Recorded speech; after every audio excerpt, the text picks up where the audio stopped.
जय सिया राम। तो अभी तक हमने अपनी प्यारी कथा रसिक श्री सीताराम जी को श्रवण कराया कि किस तरह रानी जी अपने घर अयोध्या जी आ गई, जो सच में उनका घर था, जहाँ अपनत्व था, जहाँ उनके राम लला जी थे, और खूब प्रेम से अब उनकी साधना में जुट गई। राम जी की प्राप्ति के लिए अत्यंत व्याकुल, तुलसीदास जी के मार्गदर्शन में साधन किया, खूब प्रेम से अब राम जी को बुलाने लगी। सब संतों ने भी खूब आदर किया, सब पहचानते थे कि ये अवश्य ही कोई ठाकुर जी की पार्षद ही है, सच में उनकी मैया ही है, तभी तो ये इतना वात्सल्य भाव लेकर आई है राम जी के प्रति।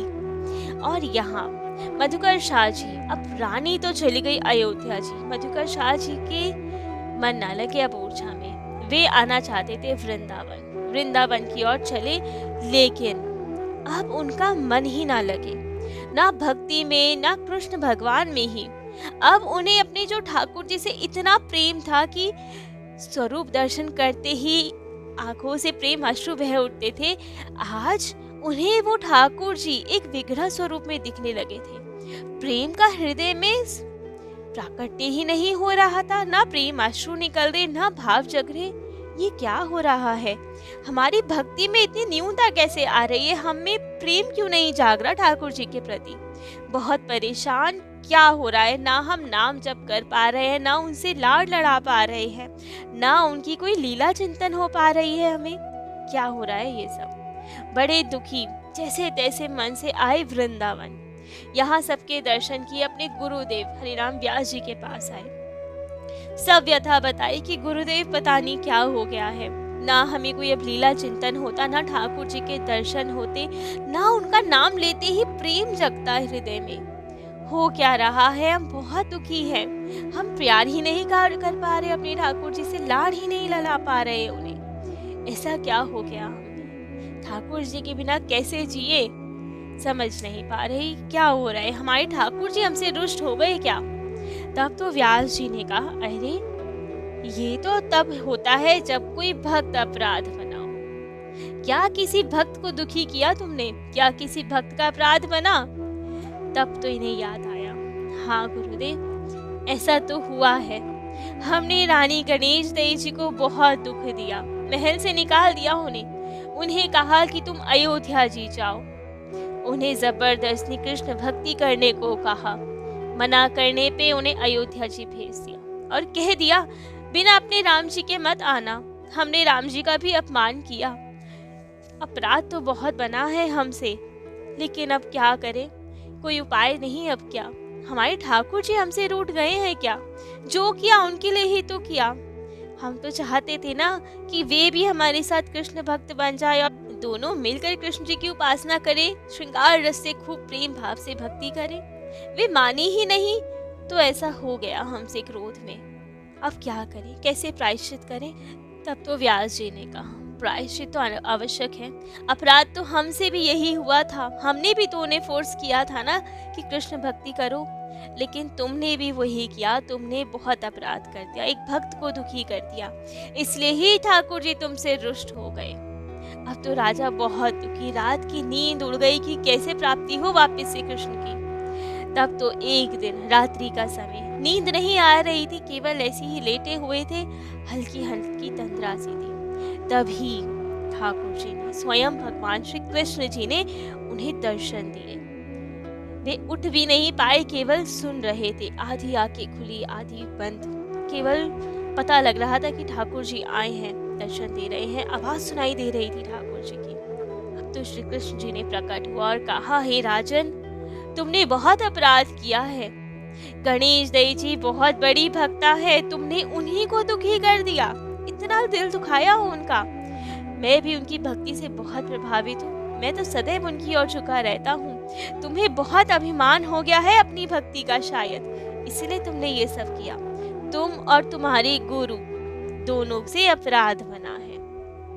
तब तो इन्होंने कहा कि भगवान, अभिमान क्या, आपकी कृपा है ना, आपने कृपा करके मुझ पे पुष्प बरसाए, आप इतनी कृपा करते हैं, तो उसी आपके अभिमान में, आपकी कृपा के अभिमान में कुछ बोल गए।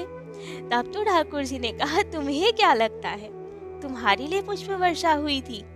अरे तुम्हारी भक्ति के कारण पुष्प वर्षा हुई थी क्या? राजा ने कहा, भक्ति के कारण ना सही, नहीं हूँ मैं इतना बड़ा भक्त, लेकिन आप तो दयालु है ना, आपने कृपा करके मुझ पे प्रसन्न होकर पुष्प वर्षा की। तब तो कृष्ण जी बहुत मुस्कुराए और कहा, ये तो गलत बात है, यही तो तुम्हारा अभिमान है। तुम्हें और तुम्हारे गुरु को लगता है कि तुम्हारे कथा कीर्तन, तुम्हारे नृत्य से प्रसन्न होकर हमने पुष्प वर्षा की। अरे, तो क्या ये सत्य नहीं है? आपने हमसे प्रसन्न होकर ऐसा नहीं किया था। तब तो कृष्ण जी ने कहा, तुम तो सदा से ही नृत्य करते हो हमारे समक्ष, सदा से ही अपने पद कीर्तन सुनाते हो। आज तक हुई थी पुष्प वर्षा? पुष्प वर्षा हुई थी गणेश दई जी के कारण। उस वक्त तुम्हारे साथ कीर्तन में वे भी थी और उन्हीं की भक्ति से प्रसन्न होकर उन्होंने कभी हम में इतना भेद नहीं माना। वे तो तुम्हारे साथ भी हमारी समान उपासना करती थी, जबकि उनके हृदय में तो राम जी ही है। हम में भी राम जी को देखकर ही पूजा करती थी।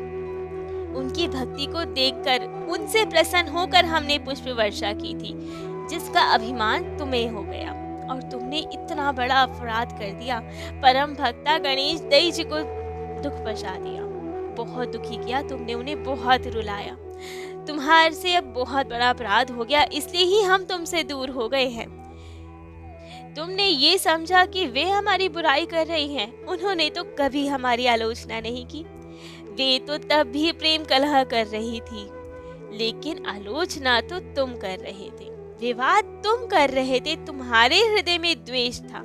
तुमने हम में और राम जी में भेद माना, वे तो हमें सदा ही एक मानती है।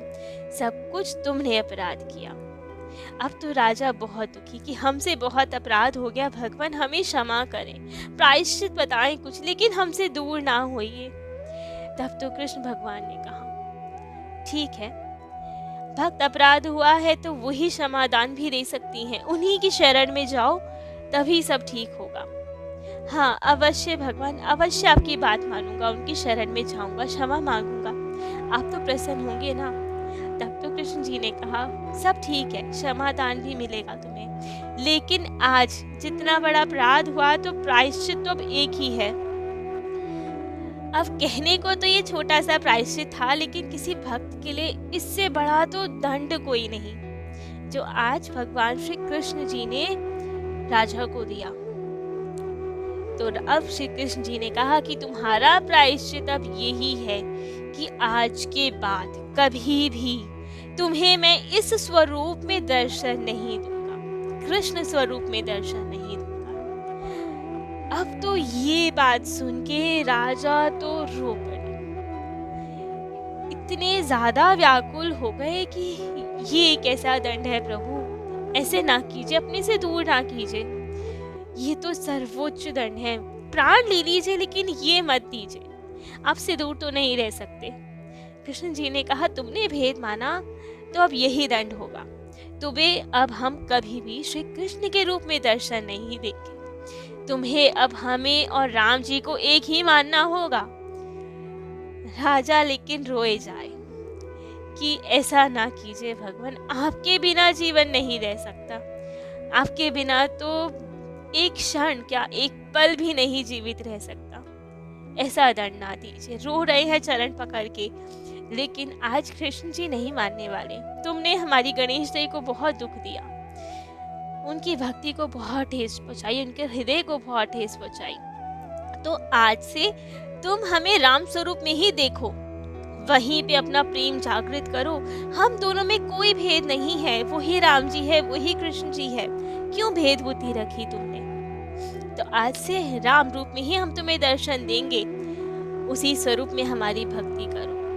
और इतना कहते ही तत्काल श्री कृष्ण जी ने अपना राम स्वरूप बना लिया, मुरली आदि छोड़कर धनुष बाण धारण कर लिया। अद्भुत सुंदर छटा राम जी की, राजा देखते ही रह गए और सच में उनकी भेद बुद्धि मिट गई। जहाँ जो पहले दंड प्रतीत हो रहा था, अब वो आनंद बनता जा रहा था। दोनों में कोई भेद नहीं है, श्री कृष्ण जी में और श्री राम जी में। भेद केवल लीलाओं का है। अब जो राम भक्त है, उन्हें राम जी की लीला ही पसंद आती है, वे क्या करें। लेकिन इसका अर्थ ये तो नहीं कि कृष्ण जी कम है, कम तो कोई नहीं है, लेकिन स्वभाव उनकी लीलाएं में अंतर होता है। राम जी वालों को राम जी की ही लीला पसंद आती है, हम क्या करें, कृष्ण जी वालों को कृष्ण जी की ही। लेकिन भेद बुद्धि नहीं होनी चाहिए, जैसे गणेश दई जी में नहीं थी, राजा में थी। वे चाहते थे कि मैं राम भक्त हूँ, मैं कृष्ण भक्त हूँ, तो वो भी कृष्ण भक्त ही बने। गणेश दई जी ने कभी ऐसी कोशिश नहीं की, कभी नहीं चाहा कि मैं वात्सल्य भाव की हूँ, मैं राम भक्त हूँ, तो वो भी वात्सल्य भाव में राम भक्ति करे। लेकिन श्रृंगार रस के उपासक राजा यही चाहते थे कि वो हमारे भाव से जुड़े, हमारे पथ को फॉलो करे, हमारी उपासना माने। तो आज अब से कृष्ण जी के स्वरूप अंतर्ध्यान और राम जी के स्वरूप में ही उन्हें दर्शन होने थे। तो स्वीकार किया, खूब आनंद से दर्शन किया। धीरे धीरे अब मन में राम जी और कृष्ण जी का भेद भी मिटता रहा। धीरे धीरे अब उन्हें निद्रा आ गई, सो गए। जागने पर भी सब याद रहा और भेद बुद्धि अब मिट चुकी थी। राम जी और कृष्ण जी में भेद बुद्धि नहीं रही थी। अब तो वापस से हृदय में भक्ति का जागरण हो गया था। वही प्रेम रस हिलोरे ले रहा था उनके हृदय में, दोनों स्वरूप के प्रति, राम जी और कृष्ण जी दोनों के प्रति। और उधर अयोध्या जी में वहां रानी की व्याकुलता बढ़ती ही जा रही थी दिन प्रतिदिन। कब आएंगे मेरे राम जी, कब मिलेंगे मेरे राम जी, इतना विरह उनका बढ़ता जा रहा था। अब तो उन्होंने अपनी कुटिया से बाहर निकलना भी बंद कर दिया था। केवल कुटिया के बाहर ही एक सेवक सेविका रहते थे और ये अंदर निरंतर ठाकुर जी का नाम सुमिरन करती रहती थी। पहले तो नाम ध्वनि आती थी, आजकल तो वो आनी भी बंद हो गई थी। आजकल तो राम जी उन्हें अपने लीला दृश्य दिखाते थे।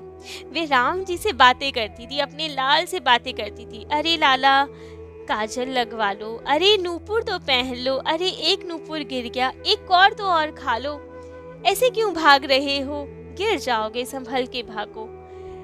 बस पूरे समय लाला लाला। अब राम जी का नाम नहीं सुनाई देता था। वे कहते थे रानी को क्या हो गया, किससे बातें कर रही हैं, क्या हो रहा है। कभी उन्हें राम जी के नूपुर की ध्वनि सुनाई देती, कभी उनकी किलकारी सुनाई देती, कभी रानी की आवाज सुनाई देती। सब सोचते बाहर कि क्या हो गया है, कहीं रानी पागल तो नहीं हो गई, सदमे में तो नहीं चली गई राजा के वियोग में। तुलसीदास जी महाराज को बताया कि रानी की दशा कुछ अद्भुत हो गई है, अपने आप से बात करने लगी है, कभी भागती है, कभी कुछ आवाज आती है, नाम जप नहीं कर रही है, आजकल साधन नहीं कर रही है। लेकिन सेवक सेविका तो क्या ही जाने ये भाव स्थिति, तुलसीदास जी महाराज सब जानते थे। वे समझ रहे थे कि रानी की दशा कितनी ऊंची होती जा रही है। वे समझ रहे थे कि ये जो मानसिक रोग है ना, काशी अब हमें लग जाए, हमारे मन में भी इतना प्रेम भर जाए। वैसे उनके हृदय में तो था ही, राम जी तो उनके साथ भी लीला खूब की, लेकिन रानी का अद्भुत प्रेम देख के तुलसीदास जी महाराज भी प्रेम विह्वल। दास दासियों को बोला कि कोई बात नहीं, जैसी दशा है ठीक है, गोपनीय रखना, सबको बताना नहीं कि रानी के साथ क्या क्या हो रहा है, जैसा है चलने दो। लेकिन एक समय के बाद अर्धरात्रि रानी को तो इतना प्रेम विवाह, इतना विरह बढ़ा कि उनके छोटे से लाला कहीं भागे हुए जा रहे हैं, वो पीछे दौड़ पड़ी, लाला लाला, अरे लला कहाँ जा रहे हो तुम। भागते भागते सब सेवक सेविका सो रहे थे और वो कुटिया का दरवाजा खोल के भाग खड़ी हुई। सरयू जी की और भागी हुई जा रही है, लाला लाला चिल्ला रही है, कहाँ गया मेरा लाला। सरयू जी में बहती जा रही है। एक दिव्य प्रकाश दिखाई दिया जिसमें वो नील सरोवर, वो नील मणि हमारे राम जी प्यारे से बाल स्वरूप में खेलते हुए दिखाई दिए। इन्होंने पकड़ने की कोशिश की लेकिन वो हाथ ही ना आए, अंतर ध्यान हो गए। अरे मेरा लाल कहाँ गया, बह तो नहीं गया, कहाँ अदृश्य हो गया, कहाँ खो गया। इतनी व्याकुलता बढ़ी कि वहीं पे सरयू जी में प्राण त्याग दूंगी अपने लाल के बिना, तो वहीं चली गई। परंतु सरयू मैया ने उन्हें उठाकर तट पे छोड़ दिया। तो बुझाएं दिखाई दी जिन्होंने उन्हें तट पे छोड़ दिया, लेकिन इनका विरह नहीं रुका। नहीं नहीं, अपने लाल के बिना नहीं रह सकती हूँ मैं। वापस कूद गई सरयू जी में। वापस सरयू मैया ने इन्हें तट पे छोड़ दिया। तीसरी बार फिर कहा कि अपने लाल के बिना नहीं जीऊंगी मैं, नहीं रखना ऐसा जीवन, जल जाए ऐसो जीवन राम के बिना। अपने लाल के बिना नहीं रहूंगी। जब उन्हें आना ही नहीं है, वो दूर ही जा रहे हैं, तो मैं भी क्या करूंगी जीवित रह के। वापस कूद गई, हे सरयू मैया अब ना भेजना, मुझे मेरे लाल चाहिए बस। अब मुझे प्राणांत करो या मेरे लाल जी दो, मुझसे नहीं रह सकती ऐसे। वापस सरयू जी में कूदी। तो अब की बार वही दिव्य स्वरूप जो उन्हें अभी दिखा था रामलला जी का प्रकट हुआ, आकर इनकी गोद में आ गया, इनके हृदय से लग गया, माँ माँ पुकारने लगा। अरे माँ, आप क्यों परेशान हो रही है, मैं तो यही हूँ ना। अब तो गणेश दई जी ने उन्हें गोद में उठाया। अब तो रामलला जी को खूब प्यार कर रही हैं गणेश दई जी। माँ है उनकी, खूब आनंद से उनकी कभी कपोल छू रही है, कभी सर पे हाथ फेर रही है, और ऐसी रामलला जी भी उनके गालों पे हाथ लगाकर कह रहे, अरे माँ इतना क्यों रोती हो तुम, यही तो हूँ ना मैं। आप, मुझे पता है, मुझे यहाँ से ले जाना चाहती हो ना ओरछा, मुझे नहीं जाना वहाँ पे, मेरा मन नहीं लगेगा वहाँ पे, मेरे कोई सखा भी नहीं है वहाँ पे, मुझे यही अच्छा लगता है अयोध्या में। यहाँ मेरे सखा भी हैं, यहाँ पे सब संत, वो सब मेरे से बहुत खेलते हैं, लीलाएं करते हैं मेरे साथ, मुझे संतों के बीच ही अच्छा लगता है माँ, मुझे नहीं जाना ओरछा। तब तो गणेश दई जी ने कहा, अरे लाला, तुमने मुझे पहले क्यों नहीं बताया, इसलिए ही अब तक नहीं आ रहे थे मेरे पास, मुझे पहले कह देते तो तुम्हारे संतों को भी ले चलते हैं ना वहाँ, तुम्हारे सखाओं को भी ले चलते हैं, वहाँ पे सब माहौल हो जाएगा, सब आनंद रहेगा फिर। अच्छा, सच में मेरे संतों को ले चलोगी तुम? वे ऐसे नहीं जाते, वो राजमहल में नहीं रहते, वो तो खूब आनंद से रहते हैं पृथ्वी मैया की गोद में ही, खूब प्रकृति की गोद में, जैसे वे चाहे वैसे रहे पुत्र। लेकिन तुम तो चलो ना, तुम मत जाना मुझे छोड़कर। तब तो रामलला जी ने स्वीकृति दी, ठीक है, सब मेरे सखाओ संतों को लेके चलोगे तो मैं चलूंगा, लेकिन माँ मैं जाऊंगा तो राजा तो मैं ही रहूंगा, और कोई राजा नहीं रहेगा वहाँ पे। तो माँ ने कहा, अवश्य कोई राजा नहीं होगा, मेरे लाल ही राजा बनेगा वहाँ का, तो तुम्हें ही राजा बनाऊंगी। ठीक है मैया, लेकिन पैदल पैदल जाऊंगा अपने सखाओं के साथ, और केवल पुष्य नक्षत्र में चलूंगा, बाकी समय तो विश्राम करूंगा। ठीक है, ये भी बात मानी, जैसा तुम चाहोगे वैसे ही चलेंगे, लेकिन अब दूर ना जाना। अब तो वो दो स्वरूप में बन गए, माता जानकी भी और रामलला जी, दोनों बाल स्वरूप में उनकी गोदी में आ गए, और माँ उन्हें अपनी गोद में छुपाए हुए लेकर आई है, खूब लाड प्यार कर रही है। तब तो राम जी ने उनके कान में कहा कि मैया ध्यान रखना, किसी को बताना नहीं कि हम प्रत्यक्ष होके मिले हैं, सब लोग तो हमें मूर्ति और विग्रह ही माने तो अच्छा, वरना तो बहुत भीड़ लग जाएगी, सब हमें परेशान कर देंगे। आप मत बताइएगा किसी को कि हम प्रत्यक्ष हैं, सबके लिए हम मूर्ति बने रहेंगे। ठीक है। अब तो माँ उन सुंदर नील मणि को लेकर गोद में छुपा कर अपनी कुटिया पे आ रही है, लेकिन एक दासी ने तो देख लिया राम जी की चलती हुई आंखों को, झांक के देख लिया राम जी ने पल्लू में से। अब तो वे हैरान कि इनकी गोदी में क्या है। रानी तो छुपके छुपके कुटिया में जाके पधरा ही रही थी, लेकिन सेविका ने देख लिया, कहा कि हमने तो देखा प्रत्यक्ष कोई बालक है। तब तो रानी जी ने कहा, हाँ हाँ कोई नहीं देखा होगा, बोलना नहीं किसी को। और यहाँ जैसे ही रानी को ये राम जी प्राप्त हुए, उसी समय अग्रदास जी महाराज, तुलसीदास जी महाराज, मधुकर शाह जी, व्यास जी, बड़े ऊंचे ऊंचे संतों को सबको एक साथ एक ही स्वप्न आया कि दिव्य अयोध्या जी है, वहाँ का राज दरबार है स्वर्ण में, और वहाँ पे राम जी का जन्मोत्सव हो रहा है, राम जी का प्राकट्य उत्सव है। माता कौशल्या के स्वरूप में तो गणेश दई जी महारानी है, सबको ये दर्शन हो रहे हैं। संत तो समझ गए अवश्य राम जी की प्राप्ति हो गई है गणेश दई जी को। मधुकर शाह जी सब हैरान कि ये क्या दृश्य दिखा। सब संत आदि तो चल दिए गणेश दई जी की कुटिया की ओर कि राम जी अवश्य ही आ गए हैं, उनके दर्शन करें। सब और उत्साह, राम जी आ गए, राम जी का प्राकट्य हो गया, सब और चहल पहल। मधुकर शाह जी भी वहां से चल दिए, स्वयं में दशरथ जी वाली अनुभूति होने लगी उन्हें, वैसे दर्शन होने लगे। और यहाँ से सब संत चल दिए अयोध्या जी गणेश दई जी की ओर। अब इतना उत्सवादी सब संत समाज में पता लगा कि रानी को प्राप्त हो गए हैं लाल जी। और अब ये अयोध्या जी जाएंगे। मधुकर शाह जी भी भिक्षुक के वेश में आए। कितने सिद्ध संत, स्वयं भगवान जी भी संतों का वेश धरकर आए राम जी के दर्शन करने। सब और उत्साह। रानी बड़ी प्रसन्न कि अब इन्हें लेकर जाएंगे अपने लाल को ओरछा। लेकिन विरोधी तत्व, सबने जो जो विरोधी तत्व थे उन्होंने विरोध किया।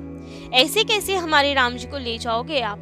सरयू मैया की गोद में तो हमारे यहाँ के राम जी कभी छुपाए होंगे।